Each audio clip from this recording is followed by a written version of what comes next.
વડોદરા જિલ્લાના ડભોઈના ભાજપના ધારાસભ્ય શૈલેષભાઈ મહેતાનું ત્રીજી વખત નકલી ફેસબુક એકાઉન્ટ બન્યું છે। કોઈ ભેજાબાજે આ નકલી એકાઉન્ટ બનાવ્યું હતું। છેતરપિંડીનો પ્રયાસ થાય તે અગાઉ ડભોઈના ધારાસભ્યને જાણ થતા તાત્કાલિક અસરથી તેમના ટેકેદારોને હકીકતની જાણ કરી હતી અને સાથે સાથે સાયબર ક્રાઇમ અને પોલીસ કમિશનરને પણ આ બાબતની જાણ કરવામાં આવી હતી।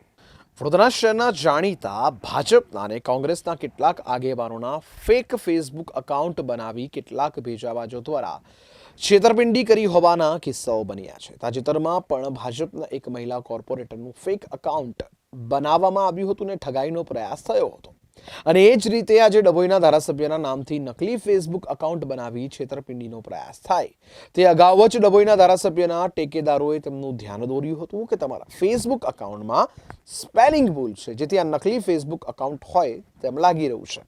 અને જેમ કે ડભોઈના ધારાસભ્યએ તેમના તમામ મિત્ર મંડળમાં બોગસ ફેસબુક એકાઉન્ટ થયું છે તેની જાણકારી આપી હતી।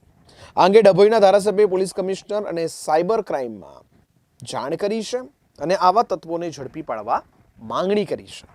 આ વખતે સ્પેલિંગ મિસ્ટેકને કારણે તાત્કાલિક ध्यान पर આવ્યું। કાર્યકરો દ્વારા જાણ કરવામાં આવી કે આ એકાઉન્ટમાં સ્પેલિંગ મિસ્ટેક થયેલો છે આપણા નામમાં, એટલે ખબર પડી કે આ ફેક એકાઉન્ટ છે। અગાઉ સેમ નામના રીતે ફેક એકાઉન્ટ બન્યું ને 24 કલાક કે 2 દિવસે ધ્યાન પર આવે ત્યારે એને રિમૂવ કરતા હતા। આ વખતે તાત્કાલિક ગઈકાલ રાતે એને રિમૂવ કર્યું છે, પરંતુ ત્રીજી વાર થયું એટલે આને ગંભીરતાથી લીધું છે અને આજે પોલીસ કમિશનરને લેખિત જાણ કરી છે, સાયબર ક્રાઇમના એસીપીને પણ લેખિતમાં જાણ કરી છે કે આ જે કોઈ વ્યક્તિ હોય એને શોધવા જોઈએ, કારણ કે આવા લોકો બદનામ પણ કરી શકે આપણને અને આપણા નામનો દુરુપયોગ કરીને બીજા લોકો સાથે છેતરપિંડી પણ કરી શકે અને આપણા ફ્રેન્ડ ફોલોવર્સ એટલા બધા હોય છે કે એ લોકો આવી ભ્રામક વાતોમાં આવી જાય ને કંઈક એમનું સાથે ખોટું થઈ જાય, એને ધ્યાનમાં રાખીને આજે પોલીસ કમિશનરને જાણ કરી છે। એસીપી સાયબર ક્રાઇમ માકડિયા સાહેબ આતે ફોન પર પણ વાત કરી છે અને એમને લેખિતમાં પણ જાણ કરી છે।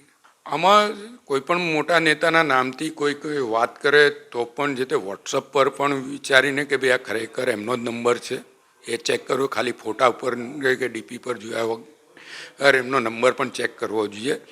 સાથે જે ફેસબુક મેસેન્જર પર પણ ખોટા કોઈ મેસેજ આવતા હોય તો એની પર પણ ચેક કરવું જોઈએ કે એ જ વ્યક્તિ છે કે આમનું ફેક એકાઉન્ટ છે, કારણ કે ફેક એકાઉન્ટ દ્વારા વાતચીત કરીને એમનો દુરુપયોગ પણ કરવામાં આવે અને જે મોટા માણસ હોય એને બદનામી પણ થાય। એટલા માટે આ જરૂરી બે પક્ષે છે કે આની પર કાળજી લેવી જોઈએ। અને આ જેમ જેમ ડિજિટલ યુગ આવ્યો છે, સોશિયલ મીડિયા ખૂબ જ એક્ટિવ છે, ત્યારે એનો દુરુપયોગ પણ એટલો જ થઈ રહ્યો છે અને આપણે રોજે રોજ લોકોને આમાં પકડાતા પણ જોઈએ છે, પણ પકડાવાનું પ્રમાણ 10% નથી, 90% લોકો તો આનો ભોગ બની જ રહ્યા છે।